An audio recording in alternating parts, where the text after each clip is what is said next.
Good morning, Bitcoins. Today is Monday, August 11th, 2014 at 8:36 p.m. in Tiberon, California.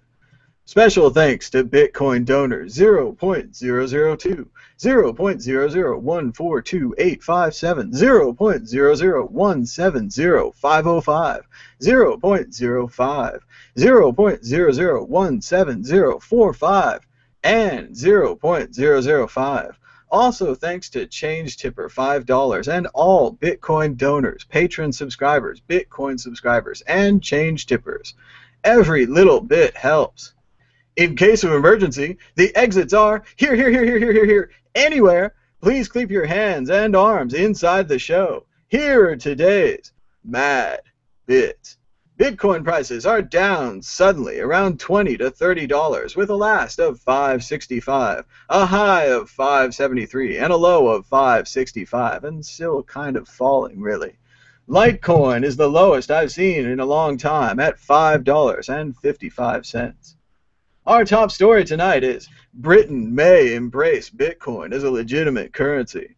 It's been a good week for Bitcoin, as Britain may make the UK into a virtual currency system and make it legal digital cash, according to the Daily Mail.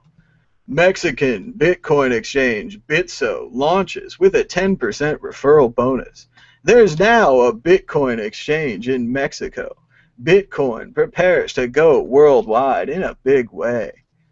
Industry reactions to New York's Bitcoin license proposal. Let's go right to the quotes. Patrick Merck, general counsel at the Bitcoin Foundation, said it was too early to regulate, saying that, "I think it's unfortunate. It's not timely. The industry is very, very young, and trying to regulate it now is entirely premature. Like the internet, you need to give these things time to develop and see where the problems areas are." Jacob Farber of the legal firm Perkins Coie said he had not intended originally to speak out against the Bit license proposal, but now he's glad that he did. "I think that the rules proposed in New York are as adapted as is. It's really, really bad, at least for the startups doing the innovation that we care about and the community that we all live and work in." Additionally, Eric Voorhees suggested that the NYDFS is raising the bar deliberately to remove smaller players. This will eliminate the college dorm room startup. It will eliminate the young entrepreneur who's willing to put in 100 hours a week but who doesn't have $100,000 for his first 2 months of legal bills. It will make innovation the purview of large companies, which is to say, it will diminish innovation. Jim Harper was more neutral on the topic, but agreed that any regulation by nature creates barriers to entry. He said, "The question is whether the proposed regulations have benefits that justify these costs. It's certainly possible." Blockchain.info surpasses 2 million web wallet users. Congratulations, Blockchain. Way to go, Bitcoin. Dell receives $50,000 hardware order, paid in Bitcoin. A massive PowerEdge server order for more than 85 Bitcoin. Yowza, yowza. Lake Tahoe property sells for $1.6 million in Bitcoin. Way to go. Bitcoin conspiracy theory alleges virtual currency is an NSA or CIA project. It's just so funny. Don't they wish they came up with Bitcoin? Don't they wish they could control it? CFPB, the Consumer Financial Protection Bureau, warns consumers about a Bitcoin Wild West. Oops, too late. Bitcoin, baffling or brilliant? I'd say brilliant. And finally, there's some sad news tonight. Alas, poor Yorick. I knew him, Horatio, a fellow of infinite jest, of most excellent fancy. He hath borne me on his back 1,000 times, and now, how abhorred in my imagination it is! My gorge rims at it. Here hungs those lips that I have kissed I know not how oft. Where are your jibes now, your gambols, your songs, your flashes of merriment, that were once to set the table on a roar? Not one now to mock your own grinning? quite chapfallen. Now get you to my lady's chamber, and tell her, let her paint an inch thick. To his favour she must come. Make her laugh at that, prithee, Horatio. Make her laugh at that. As Robin Williams has passed away. Very sad news. And it looks like nothing's going to change. Everything still remains the same. I can't do what 10 people tell me to do, so I guess I'll remain the same. And now, we're going to talk a little bit about Robin Williams, 1951 to 2014. And I'm joined by Blake Anderson and Davi Barker. Gentlemen, how's it going? How are you? Good evening. And sour evening. Carpe Noctem. We have 15 viewers. If the viewers would like to comment in the question and answers, and I'll try to keep an eye on the Twitter feed. Maybe I'll look at the comments on the YouTube video, but every time I open up a YouTube video, it always ends up playing in the middle of the video. So I always try not to do that. If you pick one, make it a good one, so when it randomly starts playing, it'll be like a small treat. It usually says, "Good morning, Bitcoins." It's usually pretty loud, pretty embarrassing. Oh, you're watching your own video again. That's good. So let's see. Oh, no comments yet, so no worries there. Oh, and everyone with a new altcoin wants to speak with me. And they all want the same thing. Isn't that funny? So, What do they want? What do you mean? Oh, they all want to promote their new altcoin. Oh, fancy day. It's different. You should ask them if they're compliant with the New York regulations. Even Satoshi Nakamoto is not compliant with those regulations. You have to report it whenever you do math now. They have strict laws against math in the state of New York. Well, it's obvious that Satoshi Nakamoto made a big mistake and that Ben Losky needed to help him out a little bit. I mean, everybody makes mistakes and needs Losky's help from time to time. He's like Salieri to Mozart. He's like, I'm gonna steal this. Like, I'm gonna take it down. My bit licenses will be even bigger than Bitcoin. Oh, wait till you see. Just give me a chance. Got the fingers going. But so yeah, just got you guys here. Figured we'd talk about our favorite Robin Williams movies. There were so many. I mean, obviously, a lot of people are talking about Aladdin tonight. Aladdin's just an incredible performance. They've said on the news several times that's the one where the cartoon really kept up with him. Of course, they're all saying this now. He could have made more cartoons. He made a couple Aladdin sequels that were not very good. Some don't even have his voice. Obviously, IMDb seems to think that it's Good Will Hunting, Dead Poet Society, Aladdin, and Jumanji, which is not a bad list, really. I mean, Jumanji is the only one I've really only seen once, and it was just. He won an award for Good Will Hunting, right? Like that was what he was most critically acclaimed for, like the Academy. I think he won Best Supporting Actor for Good Will Hunting, and he was great in that movie. And he brought Matt Damon and Ben Affleck to the front through their writing and through his performance and their performances. Have you guys ever seen The World According to Garp? Sure. It's been a long time. I mainly remember, what's his name? Leonardo DiCaprio. Just incredible as like the young boy. Something was wrong with him. A strange film. No, Are you that's thinking What's Eating Gilbert Grape? You're thinking What's Eating Gilbert Grape. Then I don't think I've seen The World According to Garp. The World According to Garp is the same author. That's why I might be confused. Is it really? I think so. John Irving. The World According to Garp is Robin Williams is the son of Glenn Close, and it's just the story of his life. And it's not a very remarkable life. It's like a remarkable person who lives a very mundane life in a very interesting way. And it's the kind of movie that I don't think Hollywood would make anymore, but it's exceptional. And it was, at a young age, part of why I wanted to be a writer, because I watched this man struggle to be a writer. And even though he wasn't really successful at it, he languished in the shadow of his mother, who was a very celebrated author, and he ended up a high school wrestling coach. I thought that his writing in the movie was better than hers, and that like really affected me. Yeah, I think that a lot of different art, and especially cinema, affects people in ways that are a lot deeper than maybe we realize or that we talk about. And so when you lose someone that is a kind of a public figure that has been involved in our lives in so many different roles for so long, that it affects you in kind of a way that people don't usually talk about. And I think that this is definitely one of those times. He's been in so many movies and so many roles that we've all seen through so many different periods in our lives that it affects you to know that he's not out there somewhere, that any opportunity to go address him or meet him is now bygone. Or thank him. Yeah, exactly, and especially it feels like things resolved in such a way where maybe he was wanting a thank you, or maybe that was something that he needed to hear. And like, just me personally, the fact that I don't know of any way that I could have gone and thanked him in a way that he would have really wanted or needed or accepted. I mean, it kind of bothers me, and maybe that's kind of something that's bothering a lot of people.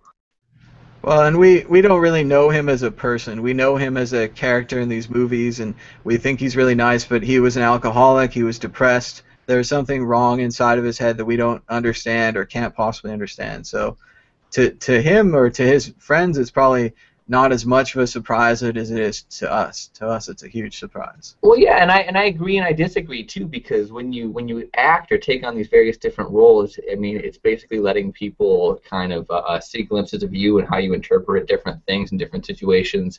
And I don't know that it's necessarily that there's something wrong with him. I mean, the world is a very, very, very difficult place to be and to survive in. And I think that maybe just for a second we should look at this possibly from the standpoint of the world has gotten so hard and so rough that even somebody as successful as Robin Williams is having a hard time making it. And I think that should maybe, scare some people. I think that's what the TV is focused on, is the success aspect, that he was so successful in all these movies, had the Academy Award, critically respected, but at the same time it ends in this unhappy manner. I think a lot of people are affected by the idea of suicide, and that when they see somebody famous go out like this, I am afraid it launches a lot of copycats. There's a lot of sad people out there looking for a reason. So, of course, if you're sad, please call the suicide hotline. If you're not feeling well, please contact the suicide webpage. I'm sure they have a suicide webpage, suicide hotline. These are helpful resources available to you. So we should say that. I'm not, maybe it's overly cynical of me, but I'm not terribly surprised, to tell you the truth. I mean, we've known that Robin Williams struggled with drugs throughout his life, including like pretty severe addiction.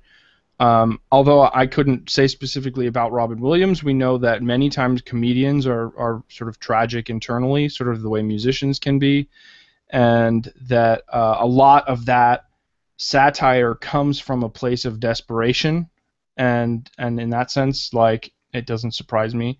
One of my favorite quotes of his, and I shared this on my Facebook wall today, is I used to think the worst thing in life was to end up all alone, but it's not. The worst thing in life is to end up with people who make you feel alone. I shared that on my Facebook too, and I actually thought of talking to you about almost that same thing when we were in New Hampshire. Yeah, I mean, that does kind of echo our conversation in New Hampshire, but I'm suggesting that doesn't come from a person who has defeated loneliness. That comes from the place of a person who deeply understands loneliness. And we'd like to welcome Derek J. Freeman, who's joining us. And when you mentioned loneliness, I thought of another celebrity. You don't really think of it as a suicide, but it was in the same way, of Philip Seymour Hoffman, who also left us recently and abruptly. And in the same way as Robin Williams was in so many great movies, and you really feel that he's a part of your group, and you watch all the same actors all the time. And Philip Seymour Hoffman, sad to see him go too. But Derek, what are your thoughts on? Welcome, Derek. Good to see you as always. Welcome to this. Hey, good to see everyone. Got the hotline. Yeah, I also am very sad about losing a great man from the world, another bright light extinguished, and he'll be always remembered in his great works. So I'm grateful. I'm so grateful to Robin Williams for all the laughs and the laughs that will continue. It's so tragic that he felt that there was no better option for him. It seems, And I wrote down the number down below me of the National Suicide Prevention Hotline because I think it's so important that people who are in a depressed place or just in a dark place or have been for a long time or just a short time, that you know that you're not alone and that there are people that you can talk to 24 hours a day that won't judge you, won't charge you, and will just listen. So folks who are feeling sad because of this tragedy, or at any time, the National Suicide Prevention Hotline is always there.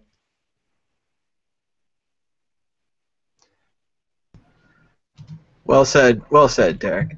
And we've got some comments on the side. So let's see. We've got the first one is from Aqua Purity, and he or she says, "What dreams may come." And that was a great movie. Let me see if I can pull up a nice image That's from probably that. one of my favorite movies ever made. My wife and I watch it about every year or 2 years.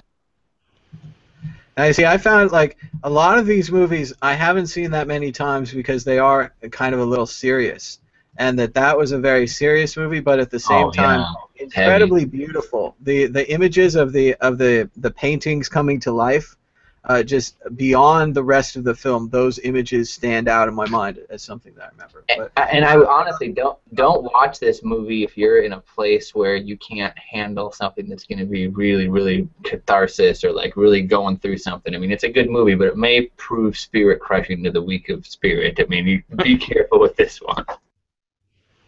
So a very good movie, and just visually interesting and just excellent work. I really liked it. Going back to the topic we talked about just a second ago, Derek, is Dustin writes that we should discuss the suicide issue as it might affect Bitcoin users who have lost everything in Mt. Gox and what they can do and who to reach out to, and also Bitcoin users, and I'm going to loop myself in there, who like missed out on buying the Bitcoin early. There's a lot of regrets in Bitcoin. We all need to kind of let those go a day at a time, feel better about it, not focus on the loss. For the Gox thing, maybe if you could think of it as just your initial investment, whatever that value was, and that you've lost that value, not that you've lost the inflated value, because you never really had that. The strange things about the stocks and the money in the Bitcoin, if you don't sell it to dollars, you don't really have it. Litecoin went way up. A lot of us had a decent amount of money, or could have even had more if we'd held more Litecoin. There's been that, and that's just in the past year. That the Litecoin thing went up. The Dogecoin thing went up and down. We all could have gotten in on that. Darkcoin. It seems every new altcoin has a pump and dump period. A lot of us get pumped. A lot of us get dumped. I think it's all learning lessons. Unfortunately, we're paying a lot of money for these lessons. So everyone should, if you're not feeling good about your monies, you can also call the suicide prevention hotline that Derek has right there, 1-800-273-TALK. So. And also know, I mean, especially if you're in Bitcoin now, if you feel like you've missed out on something, or that you have had somebody take advantage of you, maybe like Mt. Gox or Butterfly Labs, or had a situation that didn't go the way that they promised that it was going to go, and you feel like you're spent. I mean, Bitcoin is an infant. It is still going to take off in ways that people cannot describe, and it's early. And if you make a plan, and if you stick with it, and if you stay positive and stay healthy, I mean, things can get better. I mean, the people that are in Bitcoin early and know how good this technology is now, even if you have not a cent to your name, just that knowledge is really valuable, and you really will be okay. And I think everybody should really try to persevere, because I really do believe, no matter how bad things are right now, that Bitcoin is our, all of our golden ticket. And even if you feel like you missed the bottom rung of the ladder, it's still around. And I think it's a different phenomenon. Sorry, go ahead. I was just going to say that Bitcoin also changes the way that you work. If you're not working for Bitcoin, you can take one of your side skills and try to turn that into a Bitcoin job, and you can earn Bitcoin in that way, and that in that way we can try to get some back. And we should also bring into mind the people who have been hacked, who have lost money through hacking. There's been a lot of people who had good amounts of Bitcoin that have been lost at certain points along the way. So the people that didn't buy, the people who bought and lost it in Gox, the people who bought and lost it, it was hacked. The people that mined it and lost it and it was hacked. We're all together in this. We're all going to get through this. And the people who orphaned it by sending it to the wrong place. Sure. I've done that. I know, and plus, if you get in it long enough, you're going to make all these mistakes. You're going to have to go through the entire rung of like people that sent 15 Bitcoin instead of $15 and weren't able to ever, reverse the transaction. Yeah, I did that. There you go. See, a lot of Dobby examples here. We need. Well, I was thinking about Dobby. Software to take care of these people. What's that, Blake? Hello? Did we lose him? I was sorry. I was trying to say I didn't know that Dobby had done that. I wasn't trying to call Dobby out. I was just saying that I know that that's happened. Well, I did that when it wasn't so valuable, and so it was easier to swallow. But I have done that. But I wanted to say that I think the connection between Robin Williams and Mt. Gox it's a different phenomenon. It's a different kind of depression and suicide. Like financial suicide is a different thing than like emotional loneliness suicide. Or I'm not certain that that's what was going on with Robin Williams. But what we feel about Robin Williams now that he's gone is that you can't send appreciation for what you wished he knew of what you appreciated him for, right? So in addition to just sort of like, take your lumps in the world of Bitcoin, it might also be a good time to think about the people who are alive and maybe need that appreciation occasionally. And if you could just say to them, hey, I really love MadBitcoins, and I'm really grateful that it's here, or I really love Derek J's Victimless Crime Spree, or the conversation that Blake and I had in New Hampshire about this topic was very moving, and I appreciate having had it. There are lots of people like that in your life that need to hear stuff like that. I don't know. I think that's sort of a takeaway from stuff like this.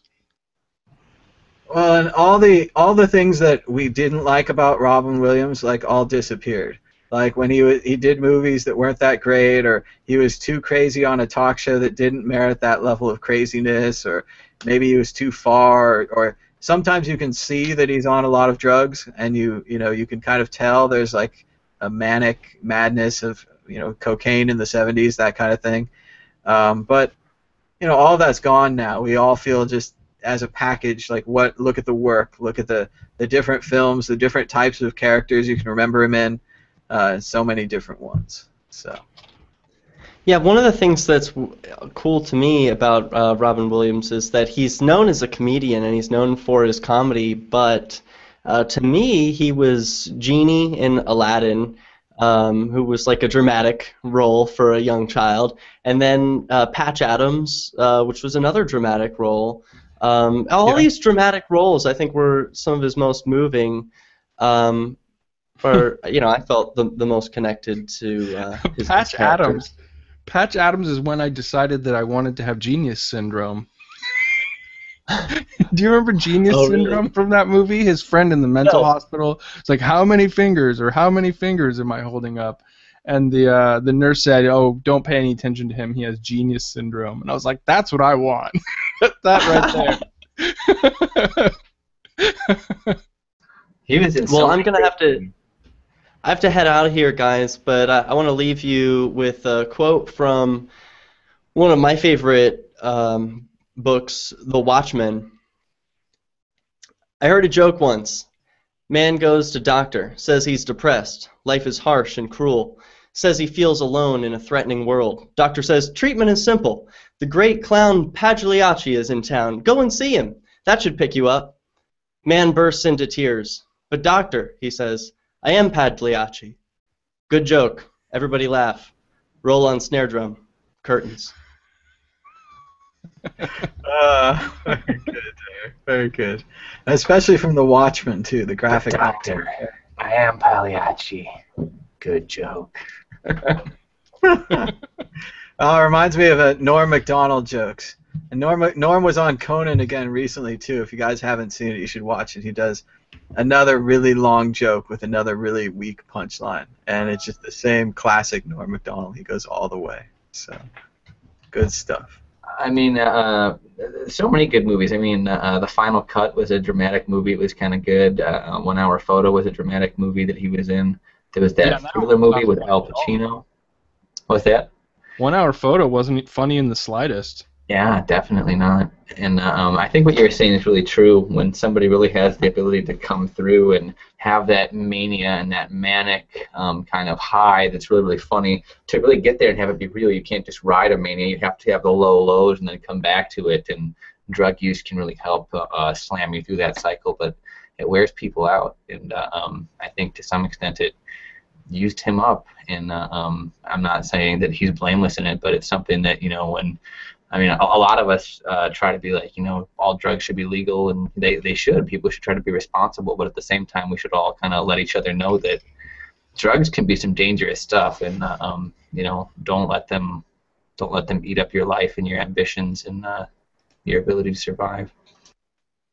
And again, there's this argument for kind of a safety net of if we were more accepting of depression, if we were more accepting of drug users, like what Jesus said, what you do to the least among us, if we were more open to people, maybe we could solve this, is I think what everyone kind of thinks, but that's, again, a past tense thing. We're thinking, what can we do to get Robin Williams back? What can we do to get Philip Seymour Hoffman? Or even I thought of another one, Tony Scott, the director of Top Gun, brother of Ridley Scott, and he's a great director. He did a lot of good movies. He did True Romance, the Quentin Tarantino script, and he jumped off a bridge or something. I mean, it's terrible, but it's just even success doesn't do it sometimes. It's not even enough, and this whole thing it kind of feels like a Robin Williams movie. It's all fun and happy in the beginning part, and then there's this tone change, and there's sometimes a sad ending. I'm sure we all remember the end. Spoiler alert, of course, to Good Morning Vietnam. He goes to Vietnam, he's happy and go lucky, he's fun and free, he wants to be kind of crazy on the radio, and in the end, the realities of Vietnam come to him, and they ruin that happy-go-lucky. They take advantage of him, they trick him, they steal from him, they kill his buddies, I mean, that kind of thing. I don't recall the exact plot, but when he leaves Vietnam, he's completely a changed man, and that's why his movies are so good. That's one of the things you don't understand as a kid, but movies are about change, books are about change. They're the most exciting moment of that character's life. The rest of that character's life, probably not very good, but where the book starts, woo, big moments. And changing the person, changing the emotions, how that person interacts with the world, and that's what his books do, or his movies. His movies do that. I mean, think about Dead Poets Society. So happy, so excited, he gives all that energy to the kids, but then the kids, they can't handle it. They don't fit into society. They can't be who they want to be. The kid wants to be an actor, et cetera, and he can't be that. And then there's the suicide. Again, this sadness creeping into this otherly happy thing. I mean, looking at the list, again, I see so many movies that I've seen once because they're sad. Awakenings, a great movie, that the great happiness of these characters getting their brains back thanks to the drug or the treatment that they're on, and then the great sadness of that treatment failing, or that treatment not permanently succeeding. But at the same time, these movies and the best of art is that which reminds us of why we're here and why it's valuable. Like Awakenings, those guys had all those adventures, driving around in the cars, doing all the things they did, having fun, which wouldn't have been possible without those miracle drugs, even though the miracle drugs didn't work. This whole, the arc of things really do have a story. What's Awakenings? Awakenings, I mean, pretty much like I said, it's a group of mental patients or sick people in a hospital, and Robin Williams is there, and Robert De Niro is there, and there's a special treatment, and these guys get up, these coma patients or something, and they can walk around and do stuff, and they're all excited, and it's 30 years later, and they go see the city. It's kind of like Cocoon. And sounds like Flowers for Algernon. I mean, it might be based on that. That's a classic reference. I don't recall that exactly. I've heard of it before, though. But yeah, it's definitely. Yeah, and then it's sad in the end. It's happy and then it's sad. So, classic Robin Williams. Do you guys remember the movie Jack, where he was the child that aged quickly? Yeah. See, now that's what I haven't seen because I just don't understand it. And it's directed by Francis Ford Coppola. And to me, it's this big question mark. What are they doing? Why are they doing this? So, well, I mean, it seems kind of fun and like it catches you off guard because the movie's kind of like whatever, and then like towards the end, like the climax of him having like a real rapid genetic aging disease and stuff, and like flying through life really fast and never getting to live and stuff, and like everybody's old. And it's like really really sad at the end because he's a really good actor. It's like damn, that came out of left field and ruined my day. But it's a good movie. I mean, if you're ready for it, it's. You know, any movie that can make you feel that way, I mean, it's got to be based on something of substance or quality. Isn't that the role that they're basing the Tropic Thunder joke on, where he goes full retard? Like, does he go full retard? Like, is that what we're talking about? I think maybe partially. That's a really, really funny movie, but, I mean, maybe. But maybe Jack wouldn't be as good of a movie now that, like, I'm older, but when I was young and I saw it, it was a really good movie. I haven't seen it for a long time. I didn't know it had that super sad ending. I just thought it looked like a silly Jack. Like, he wanted to play a kid, so they made him this movie. You know, I don't know much about it on just the basic level. So. When I was little, I loved it, man. I was like, this is the best movie ever made, because I wonder what it would be like to be an adult. And then, like, there's an adult kid, and he gets to go to the bar and have alcohol. Like, it's like it's everything that a kid would want to see, like, an adult kid go do. See, and that's the other interesting thing about this and about, you know, celebrity deaths is which movie rings out to you. Like Derek, it was definitely Aladdin with the genie. And when did Robin Williams really come into your life? Which ones? I mean, for me, Good Will Hunting was a really big movie. I thought that was a really strong film. And he'd been strong before that. I mean, I went back and watched his films on VHS back in the day. But you know, really, just strong work. And there's still some that I haven't seen. Doubtfire and Toys. I mean, like every single one of his movies, even if it was a bad movie, just the joy of watching him act and entertain was always worth, you know, the time or price of admission or whatever. In my opinion. Toys. The Epic Bomb Toys. Yes. It's a weird movie. Oh, right. The one about the toy factory. Yeah, okay, I remember. If you go in with low expectations, it's a fascinatingly entertaining movie, but like. Now, no amount of low expectations can save Death for Smoochie. Death to Smoochie. That's like the funniest movie ever. I like that movie. We're going on a safari, motherfucker. Safari. Like, he's just like totally losing it. I mean, I'll try the Fisher King. Again, but it's Edward Norton movies are really completely indulgent, I find. So. Do you guys know The Fisher King? That's one I haven't seen, and it's a weird omission in my movies. It's a Terry Gilliam movie. It's classic. Yeah, I want to see it. And especially now I feel morbid doing it, but I might watch it. I mean, what do you guys think about that? Watching movies after people die, listening to the music after they die. I think that's fine. Yeah, it's so morbid, so dark. Like, I can tell you already that like on a certain website where people can download anything they want. Good Morning Vietnam is already trending.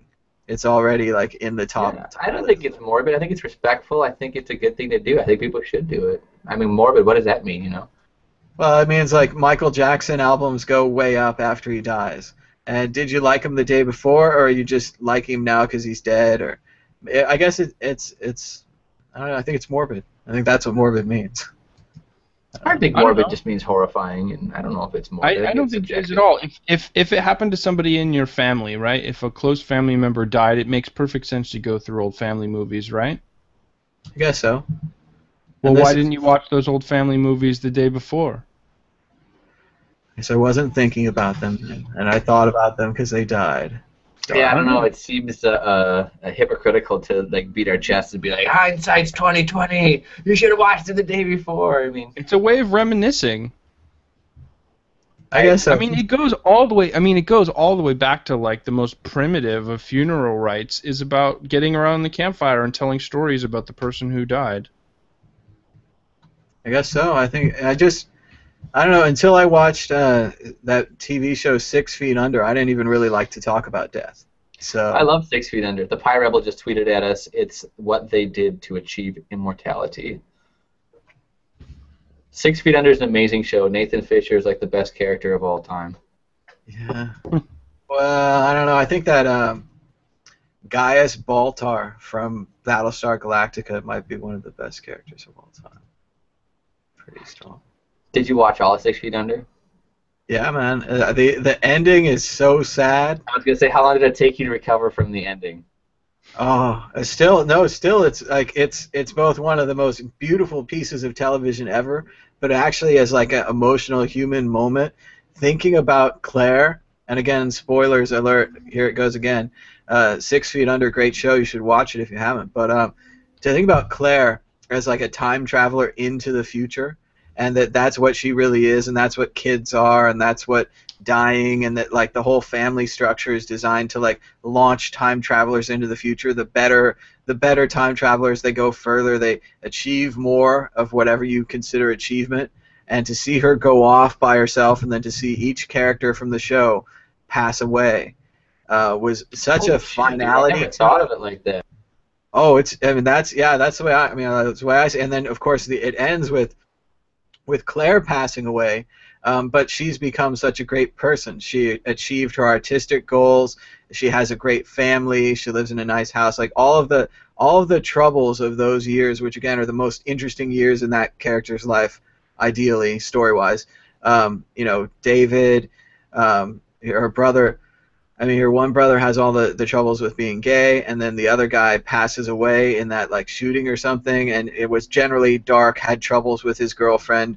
They're all morticians. Their mother's crazy. Their father passed away. All those things coming to a head to create Claire and to send Claire into the future with this like her crazy person. Her painting. Her painting's all influenced by death and living in a mortuary.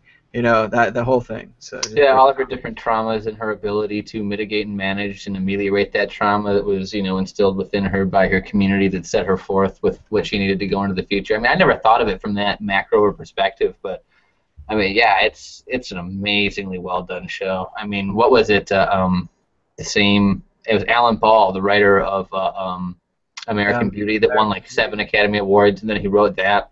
And so that was how I came to it. And they were like, well, how did you decide to arbitrarily watch this show? Blake, you never watched TV. It was like, well, the people that worked on it inspired me to watch it. People were like, why? And I was like, well, just watch like a couple episodes, and it's that good, man.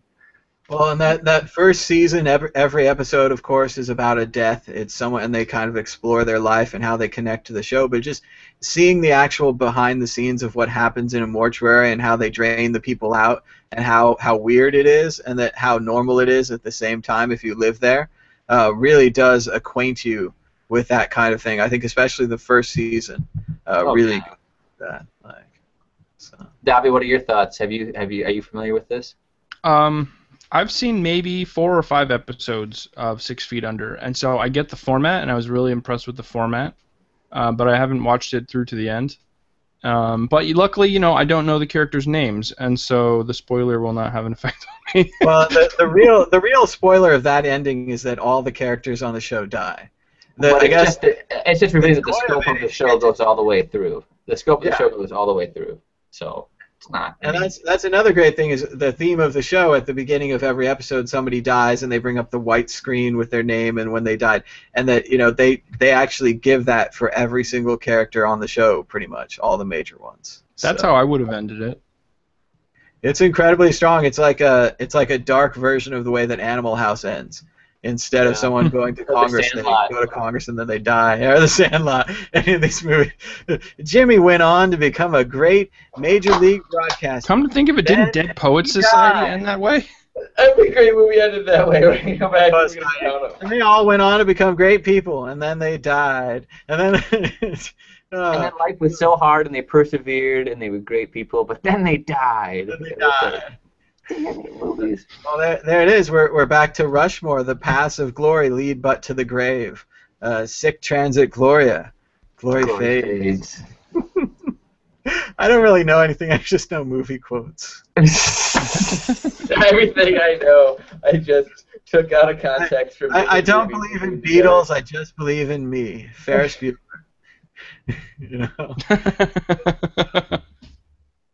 So. He may have been quoting someone else in that movie. I don't quite recall, but somebody bigger than Jesus? Yeah, I've heard that. What's everyone's favorite Robin Williams movie? Let's ask Dobby first. Let's go around the circle. All right. For me, it's a toss-up between.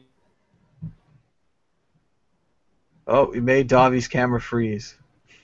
The NSA doesn't want us to know. Most Did I drop out? Yeah, everything you just said, we didn't get any of it.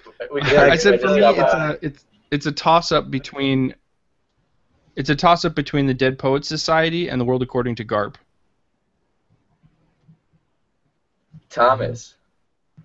Well, I mean, I think Good Will Hunting is really strong. Aladdin is really strong. Probably go with Good Will Hunting though. It's too. The scene, like the best scene is the one where he's telling a story about how he was going to go see Carlton Fisk, and how instead of going to see Carlton Fisk, he goes and hits on a woman, and that woman becomes his wife and all that. But the animation when he's telling the baseball parts of that story, and then of course they cut to the above view where you can see that the psychologist's office is like a baseball field. There's like bases. It's like 1, 2, 3, 4, and it was like, and he's going, and then and then he tells the joke about the fart and like his eyes and the emotion in his eyes and with the fart joke. He was really in that character. I thought that was. Blake, what do you got? I think that some of the greatest acting and greatest lines ever delivered are the movie What Dreams May Come, especially at the very beginning of the movie. He loses some of his family members and he has to go and give the eulogy at his family members' funeral. And as people that have family members, you can imagine what that must feel like. And the delivery of that eulogy from an acting standpoint is like, I don't know how anybody could do that. Like, there was not even a second, no matter if you watch in slow motion or whatever, frame by frame, that it doesn't seem like absolutely 100% real. And I think that that's just, doesn't come around every day. All right. What do you think? Worst Robin Williams movie? I don't know. None of them are bad. I couldn't say that there was one that was bad, although I would say that some of them sort of are part of just, movie. They're just part of the sort of movie history to me. They don't stand hate out. to go against Robert Altman, but Popeye is kind of hard to watch. I like the Nielsen. Oh, Popeye's fantastic. You like Popeye? A friend of mine on Facebook. Yeah. I first learned of the Robin Williams passing by Facebook. I was reading a friend of mine's post, and he was way too into Robin Williams, and I was like, oh no, Robin Williams is dead. And then I get to the end of the post, and I'm like, oh yeah, he's dead. But yeah, he was way into Popeye, and I've seen it once. I like the music. I don't know. It's a kind of a weird movie. I like weird movies. I like all the '80s Robin Williams. I like The Fisher King. I like Popeye. The Birdcage is an amazing movie. I can't think of a bad one, so I'll just name another one that's way different from the first one that I named. Like, as good as What Dreams May Come was in the dramatic sense of like in a really emotional movie, like The Birdcage was like one of the funniest movies ever made in the history of comedy. So to like be the king of your wheelhouse in both of those totally separate roles, I think is just amazing. That is a funny movie. I could watch that again. There was a weird one. Oh, here's some interesting ones. Man of the Year. That was a movie that could have been a lot better. I still thought it was pretty good. He's kind of a Jon Stewart character that they decide to elect as president, and for a little while he's leading in the polls, and there's some kind of computer voting machine malfunction that gets him elected, but then sadly, of course, spoiler alert, Jon Stewart doesn't maintain his presidency. I thought this one could have been a little bit more serious, and it would have been right on. I thought it was very close. He was in a movie not that long ago called RV. It wasn't that great, but I watched it with like my family, like my wife's parents wanted to watch it with us and our kid and stuff. And RV is actually an extremely entertaining movie. I mean, was it great? No, but versus like if there's anything else on, I'd probably choose to watch a bad Robin Williams movie over Bicentennial Man. Movies. That's a good movie. Now, Barry Sonnenfeld. That would be my least favorite. I did not enjoy Bicentennial Bicentennial Man. What even is it? Describe it to me.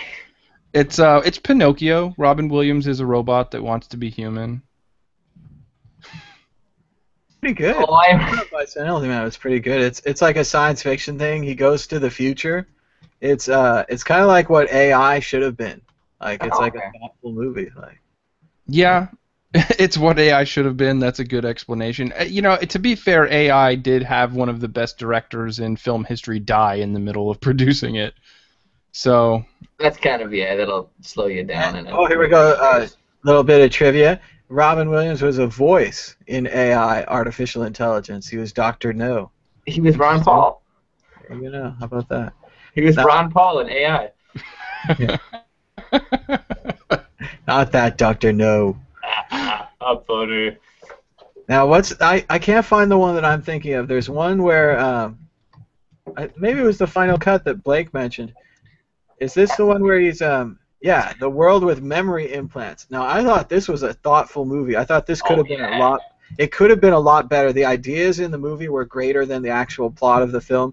The ideas of the movie are so macro. The implications that you could play with in that story, like I agree, it could have been better. But well, let's go ahead and tell the people about the plot. Like, what everyone has a little like a jewel. Like, I want one of these. Like right now, send me one. It's a little video recorder that you wear around your neck. And you walk around through your day, and it like records all the highlights of your life, and that all comes into a film.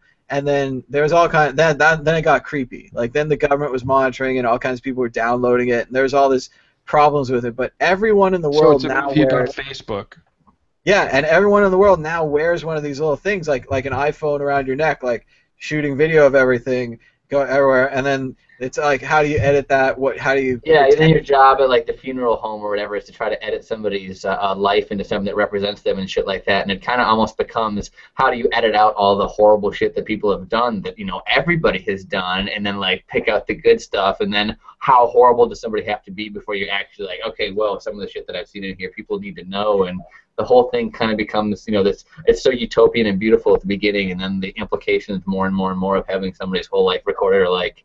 It's really thought-provoking. It's an amazing I forgot he was the voice of Batty in Fern Gully. Have you guys seen Fern Gully? I'm Batty. I used to know the whole Batty rap, dude. I love Fern Gully.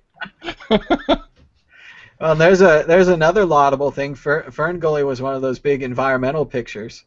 It was. Oh yeah, it was Avatar before Avatar was cool. Absolutely. Animation Avatar. Animation tar. Let's see. Hook was a good one. Oh man, Hook was an amazing movie. The Peter Pan spinoff with Rob. Oh, that's just amazing. Just amazing. With Peter Panning. Amazing. And what a great, again, the way the character and the story goes. Like Peter Banning is a lawyer. He's unhappy, has a bad relationship with his kids and his wife. He goes back to Neverland. He changes. He rediscovers his youth and his like joy. And then he comes back and he changes. He's a changed man. It's like the Christmas Carol. It's that Dickens, that beautiful story of the excellent plot. It's like he went and tripped his balls off on MDMA, but didn't because that's not appropriate. So there's this whole different story that goes on, and then he comes back and it's like the same thing. That sounds like Bill Hicks. Like a man had a beautiful experience on drugs today, and then he went home and he felt great, and that's it. And now here's the weather. Realize that all solid matter is vibration slowed down to a slow waver. Bill Hicks is hilarious. It all comes back to Bill Hicks. Oh yeah, dude. People were talking about great comedians, and you just sit there waiting on the edge, and you're like, of course they go through the basics, and Carlin and Pryor, Chris Rock, and you're like, mention Bill Hicks, and then they do, and you're just so happy that they mentioned him because he just, he deserves to be mentioned. Sam Kinison as well. But yeah, so looks like we've got a joke from some great bloke who writes us. He says, Robin Williams arrives at the pearly gates of heaven to orientation, and St. Peter asks, when you're in your casket and your friends and family are mourning upon you, what would you like to hear them say about you? And what's his answer? And he says, look, he's moving. Funny. Because then he wouldn't be dead, right? Then he wouldn't be dead. And of course, like the genie, you'd want to wish for 3 more wishes. The Adventures of Baron von Munchausen. Do you guys know that movie? Now there's another has a negative movie that I should see. It's a Gilliam movie.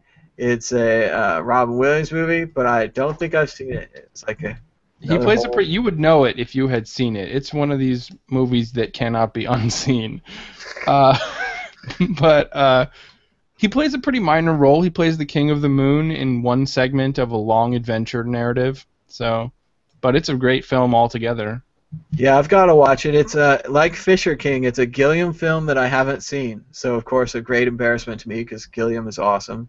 Did you guys see his documentary about he's trying to make a movie about Don Quixote, and he had to make a documentary because the movie went so badly.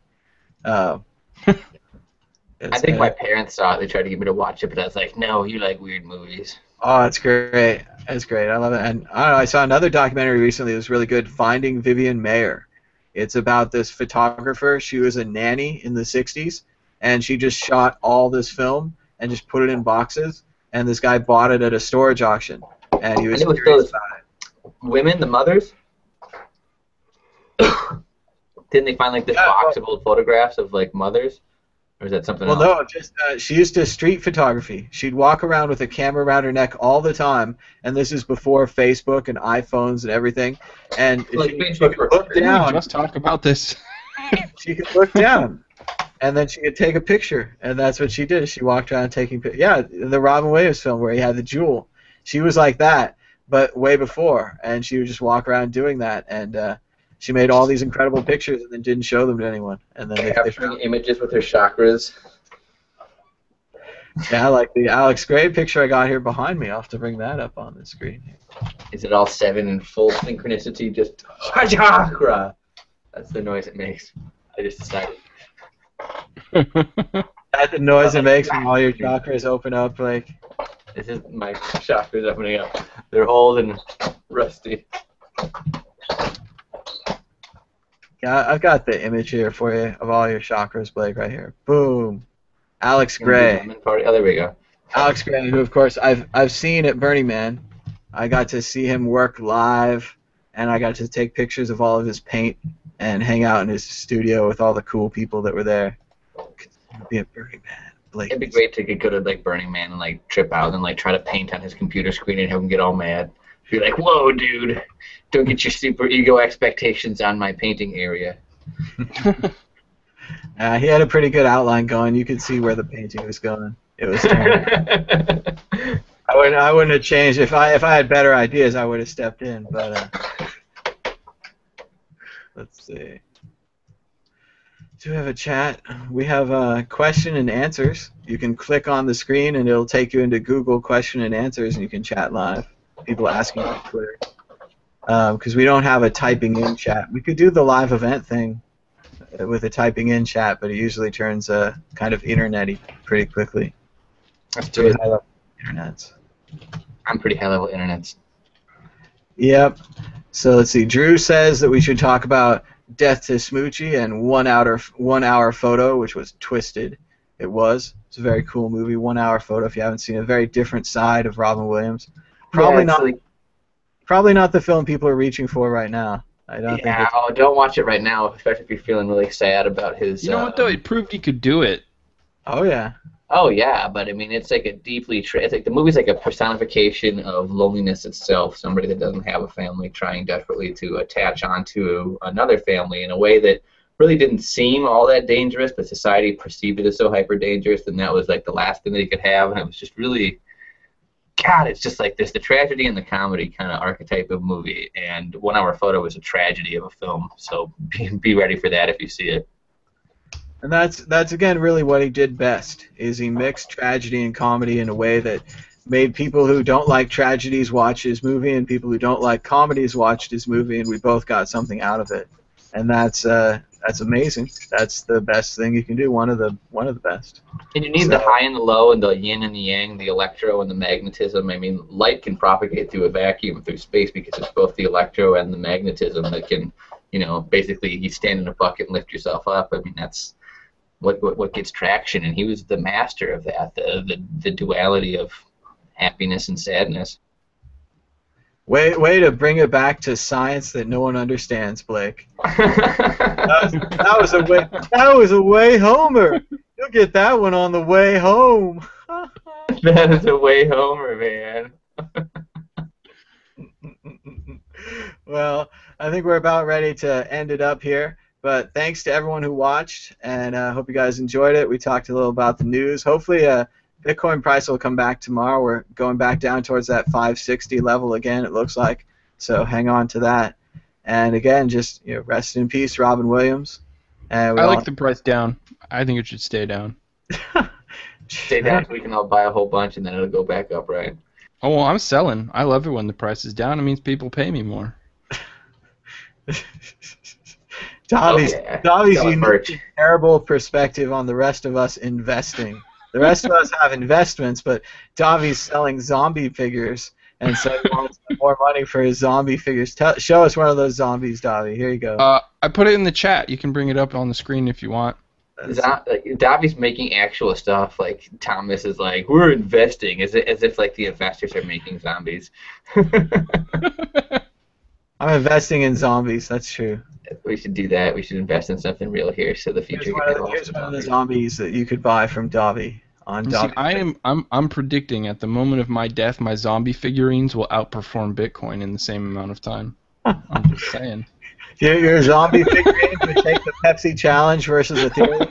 You take down those Ethereum squares. I made same Ethereum counterparty or plastic zombie futures. I would go with the plastic. Storage inside of them. Look at this. When the zombies get here, this is how they're gonna know that you're a fan. You're gonna be like, oh, you're a fan. I'm not gonna eat you. You have a plastic zombie figure. I'm not gonna eat that person, right? Yeah. The get out of being eaten free card. It's like Passover for zombies. Passover. They have to let every human with a plastic zombie figure go. That's the way it works now. It's like the Vogons. If only we had a ticket for the Vogon spaceship, they'd let us stay there. But no ticket. We've got to go. So, and we've got to go because we've got to end this show because it's getting late. But thanks again to everyone who joined in. If you'd like to donate, we have a Bitcoin address right here and Bitcoin address at MadBitcoins.com. We're doing other stuff on the World Crypto Network and on World Crypto Network Reddit at r/something World Crypto Network, however that Reddit thing goes. We've looked at a lot of Robin Williams movies, and we've lost our place in this pile of links. But here it is again, this sad photo from the end of Aladdin, where the genie hugs Aladdin one more time and then goes away. I'll miss you too, Al. Oh, I'll visit. I'm gonna go to Bermuda or something. Go somewhere nice where it's warm. So, real tragedy. Yeah. He came back in 2 lousy movies. Not as good. But yes, Robin Williams, the genie. The end.